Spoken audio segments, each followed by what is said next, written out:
unaweza ukafikiri kwamba eti kwa sababu mtu anapatikana sana kwako basi huyo mtu ni cheap zaidi. No. Usije ukafanya hilo kosa kwenye maisha yako.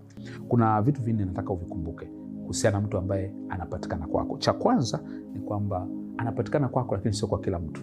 Sio kama unajua kwamba huyu mtu watu wanamtafuta. Huyu mtu watu wanatamani. Mwingine hata akijibiwa message naye anarukaruka. Mwingine hata kuonana naye anatamani apige naye picha, amuone, afurahi, awaambie watu nikutana naye. Lakini wewe kwa sababu anapatikana kwako, unahisi kama yuko cheap. No. Akipatikana kwako haimaanishi kwamba anapatikana na kila mtu vile vile.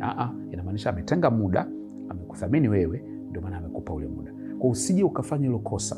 Eti kwa sababu mtu anapatikana kwako kila saa, anaku WhatsApp, ukimwhatsapp anakujibu, ukimtafuta unaona naye, ukipiga simu unakuwa naye. Unafika sehemu unaona kwamba mtu bana yuko cheap tu. No. Utakuja kupoteza mtu muhimu alafu utalia baadaye na huyo mtu atarudi.